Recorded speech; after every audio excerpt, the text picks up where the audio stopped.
It was supposed to be a simple afternoon. Agent Samantha Brooks, a decorated CIA intelligence officer, was driving through Atlanta after wrapping up a critical national security briefing. But what happened next would expose a corrupt system and test everything she'd worked for. Samantha glanced at her speedometer as she merged onto the highway. She wasn't speeding. Traffic was moving smoothly. Then she saw them in her rearview mirror, flashing blue lights. Her heart sank, but not from fear of a ticket. It was something else, something she'd experienced too many times before. She pulled over to the shoulder, her hands visible on the steering wheel. Professional, calm, by the book. The officer approached slowly. White male, mid-40s. His name badge read Officer Kyle Brennan. His hand rested on his holster before he even reached her window. "License and registration," he barked. No greeting, no explanation. Samantha kept her voice steady. "Good afternoon, officer. May I ask why you pulled me over?" "I said license and registration." His tone was ice. She reached for her wallet deliberately, keeping her movements slow and visible. But before she could retrieve it, she tried again. "Officer Brennan, I'm a federal agent. My credentials are in my jacket. May I show you?" He leaned closer to her window, his eyes narrowing. "You think flashing some fake badge is going to get you out of this? I know your type. Step out of the vehicle, now." The words hit her like a slap. Your type. 15 years with the CIA, countless operations protecting American lives. Multiple commendations. None of it mattered in this moment. All he saw was her skin color. "Officer, I assure you I'm a CIA intelligence officer. If you'll just let me out of the car, hands where I can see them." Her pulse quickened as the situation spiraled beyond reason. You see, what Officer Brennan didn't know was that Samantha wasn't just any agent. She was currently working on one of the most sensitive counterterrorism cases in the Southeast. And this stop was about to derail everything. Samantha stepped out slowly, her hands raised. A few cars slowed down as they passed, drivers craning their necks to watch. Some even pulled out phones to record. She felt the weight of every stare, every assumption being made. "Turn around," Brennan ordered. "Officer Brennan, please. Check my credentials. My badge is in my inside jacket pocket. This is a misunderstanding." But he wasn't listening. Before she could say another word, he grabbed her wrist and twisted it behind her back. The cold metal of handcuffs bit into her skin. The clicking sound echoed in her ears, louder than the passing traffic. "You're making a huge mistake," she said, keeping her voice level despite the humiliation burning through her. A second patrol car pulled up. A younger officer stepped out. Officer Maria Torres, Hispanic, early 30s. She looked uncertain as she approached. "Kyle, what's the situation?" Torres asked. "Suspicious behavior, failure to comply, probably got warrants." Brennan's grip on Samantha's arm tightened. Torres glanced at Samantha, then at the growing crowd of phone cameras. "Did you run her plates? Check her ID?" "Don't need to. I can tell when someone's trouble." Those words again, that casual certainty, that assumption of guilt. Samantha had heard variations of this her entire life, but it never stopped cutting deep. Torres stepped closer. "Kyle, we should at least check her ID. That's protocol." "I know the protocol, Torres. Back me up or get out of the way." But Torres didn't move. Something in her expression shifted. Doubt, or maybe conscience. An older black couple in a nearby car had pulled over completely. The woman, probably in her 70s, rolled down her window. "This is wrong. She wasn't doing anything. We saw the whole thing." "Ma'am, keep moving," Brennan snapped. "This is racial profiling," the woman shouted back.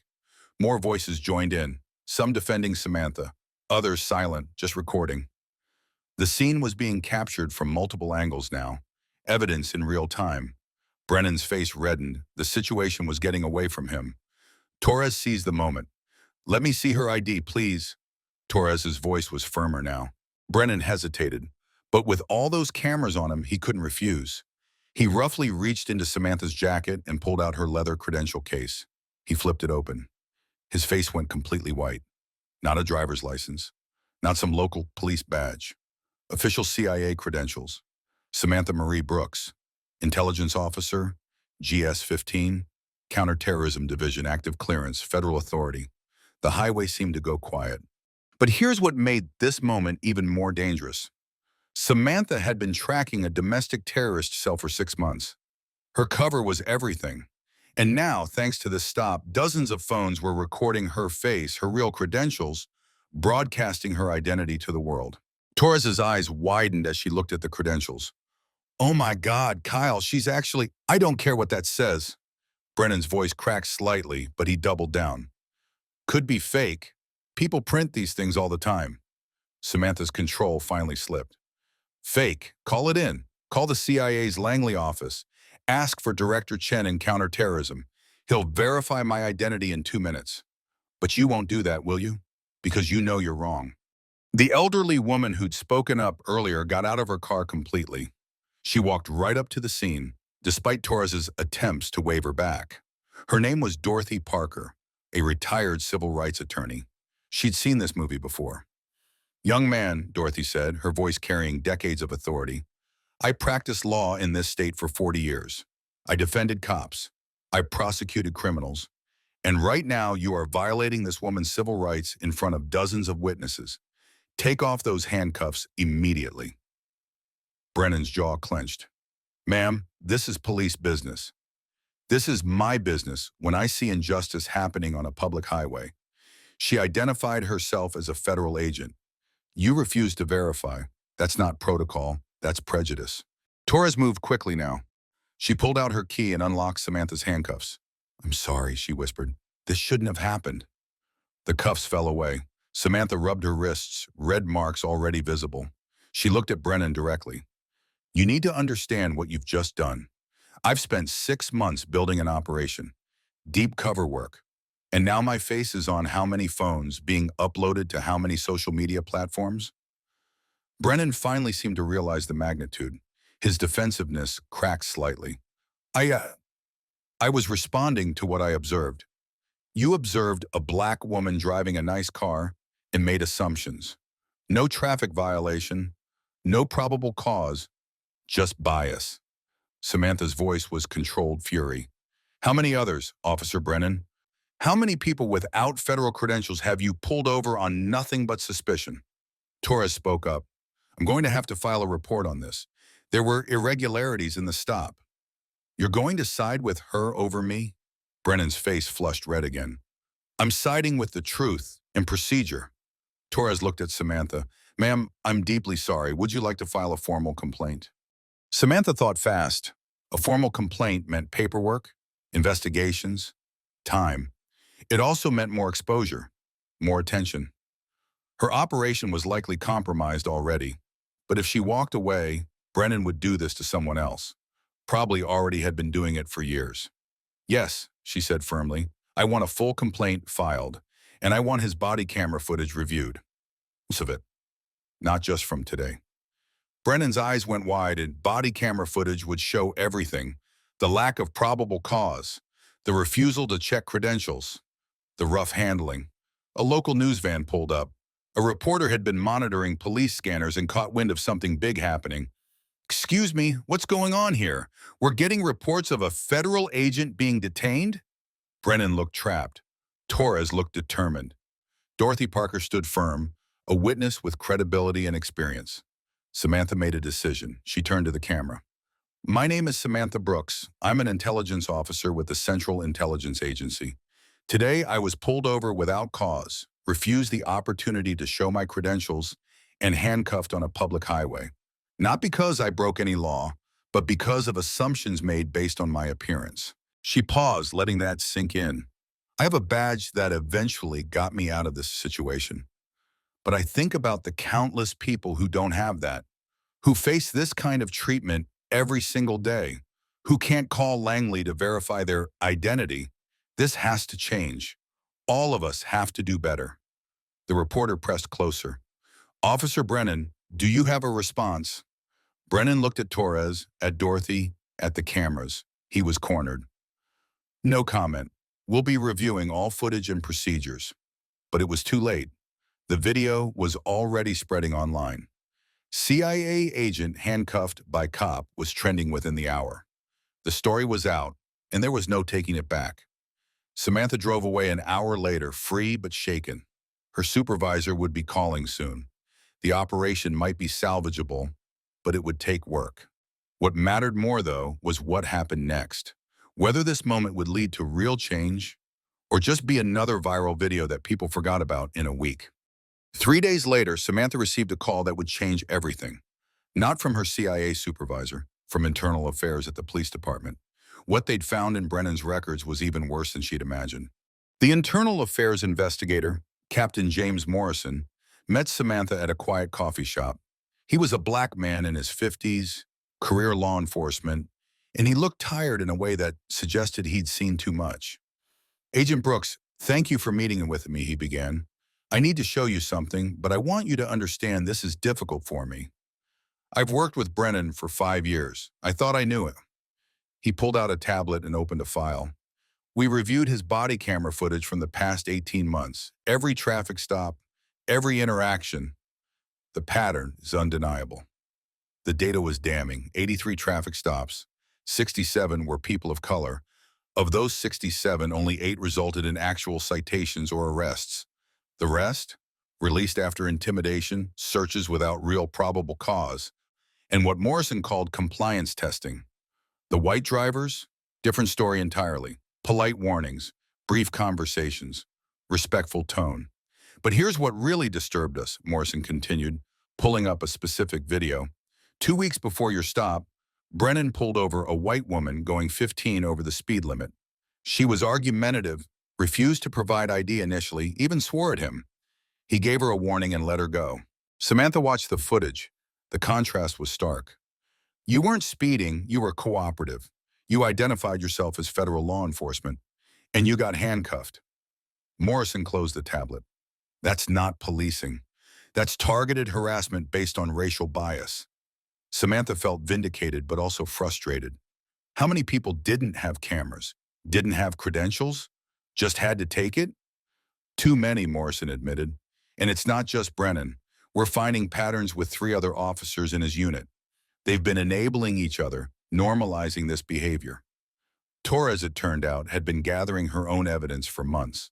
She'd been the newest officer in the unit and had felt powerless to challenge the senior officers. Until Samantha's stop. Until the cameras. Until she finally had backup to do the right thing.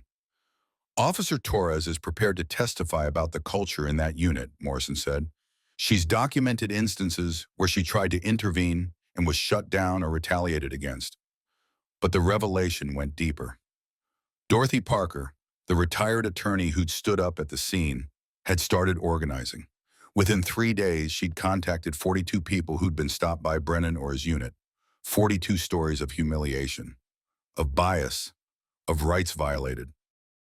A community meeting was called, the high school gymnasium filled with over 500 people. Samantha attended, sitting in the back initially, but Dorothy insisted she sit on the stage. You have a platform now, Dorothy said quietly. Use it, not for yourself, but for all of us. Brennan was required to attend. He sat in the front row, his face stony. Torres sat on stage next to Samantha, visibly nervous but resolute. The moderator opened the floor for community members to speak. One by one, they came to the microphone. A young black father stopped 6 times in 1 year. A Hispanic woman searched while her children watched from the car. An elderly black veteran pulled over on his way to a VA appointment. Each story added weight. Each story proved the pattern. Finally, the moderator asked Brennan to respond. He stood slowly. The room went quiet with tension. I don't know what to say, he began, his voice rough. I've been a police officer for 20 years. I thought I was doing my trim, keeping people safe, following my instincts. He paused and something in his face shifted. The defensiveness cracked. But listening to these stories, seeing that footage, I realized my instincts were wrong. I was seeing threats where there weren't any, making assumptions based on how people looked, not how they acted. And I hurt people. People who were just living their lives. It wasn't enough. Everyone in that room knew it. Words were easy. Change was hard. Dorothy stood and walked to the microphone. She looked Brennan in the eye. Kyle Brennan, I taught your wife in high school. I know your family. So I'm going to ask you directly. Will you do the real work? Not just apologize and go back to old habits. Will you change? The room held its breath. What Brennan said next surprised everyone. And it set in motion something that would transform not just one department, but communities across the region. Yes, Brennan said, his voice barely above a whisper, then stronger. Yes, I will, because I have to. My daughter is dating a young black man, a good kid, going to college, working 2 jobs. And last month, he got pulled over by another department. He called her in tears, saying he was terrified the whole time. When she told me, I got angry at him. Thought he was overreacting. He looked at the crowd. But he wasn't overreacting, was he? He was experiencing what I've been putting other people through. And I didn't see it until it affected my family. It was a start, small, imperfect, but genuine. Samantha stood to speak. Transformation doesn't happen overnight. It happens through sustained effort, accountability, and systems that support change rather than resist it. What happened next was unprecedented.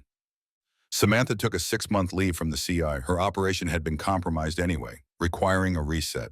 She partnered with Dorothy Torres and, surprisingly, with Morrison from Internal Affairs. Together, they created the Community Bridge Initiative. The program was simple but powerful. Every month, 20 police officers sat down with 20 community members. No cameras, no media, just food, conversation, and honest dialogue. Officers heard stories they'd never considered. Community members saw officers as people with fears and pressures of their own.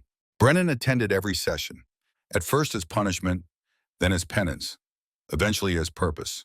In one session, 3 months in, he sat across from Marcus, a 22-year-old black college student who'd been stopped 9 times in 2 years, never charged with anything. I'm sorry, Brennan said, looking Marcus in the eye, for what you've experienced, for what I contributed to making worse in this community. Marcus studied him carefully. Are you sorry you got caught, or sorry for the harm? Brennan didn't rush his answer. The harm. It took me too long to see it, but I see it now, and I'm trying to do better. It was a small moment, but it mattered. The program expanded, other departments requested the training, other communities wanted to replicate it. The data started showing results. Excessive force complaints dropped by 38% in participating departments. Community trust surveys showed improvement. Officer morale increased because many cops were relieved to have better tools for de-escalation. Torres became a trainer, teaching new recruits how to question their assumptions, how to see people rather than profiles. She shared her own story of feeling complicit in a toxic culture until she finally found the courage to speak up. Samantha returned to the CIA after her 6 months, but she maintained her role with the Bridge Initiative as a volunteer. She'd found a new mission that complemented her counterterrorism work. Protecting Americans from threats foreign and domestic now included helping reform the systems that were supposed to protect them. 1 year after the traffic stop, the community held an anniversary event at the same high school gymnasium. It was packed again, but the energy was different. Less angry, more hopeful, still determined, but constructively so. Samantha stood at the podium and looked at the crowd. She saw Brennan, now working as a liaison for the Bridge Initiative. She saw Torres, recently promoted to training officer. She saw Dorothy, still organizing and holding people accountable. She saw Morrison, who'd taken heat from fellow officers for pushing the investigation, but stood firm. She saw Marcus and dozens of others who'd shared their stories. A year ago, I was handcuffed on a highway, Samantha began. Humiliated, angry, my work compromised, my dignity challenged. I had a choice in that moment. Stay bitter or try to build something better. She paused, making eye contact with people throughout the room. Real change is uncomfortable. It requires admitting we were wrong, examining our biases, doing the hard work of growth. But it's possible. Everyone in this room is proof. She looked at Brennan. Some of us caused harm. Acknowledging that takes courage. Changing takes more. She looked at Dorothy. Some of us refused to accept injustice. You demanded better while still believing people could grow. She looked at Torres. Some of us risked our careers to do what was right, even when it was easier to stay silent. She looked at the young people in the audience. And some of you will inherit the world we're building. Keep pushing us to do better. Keep holding us accountable. The room erupted in applause, not because the work was finished, but because it had truly, meaningfully begun. Samantha didn't want to be a viral video. She didn't want to be handcuffed on a highway, but she chose to transform that pain into purpose. that humiliation into healing, that anger into action. And in doing so, she proved that even the worst moments can become catalysts for the best changes. That's the power of refusing to let prejudice define the story. Brennan could have stayed defensive. Torres could have stayed silent. The community could have stayed divided. But they made different choices. They chose to see each other's humanity, to listen, to grow, to believe that people can change when given the right support and accountability. And that's a story worth remembering. If this story moved you, I hope you'll share it with someone who needs to hear it. And in the comments below, tell me about a time when someone surprised you by choosing growth over defensiveness, or when you witnessed real change in your community. Your stories matter. They remind us all that transformation is possible. I'll see you in the next video.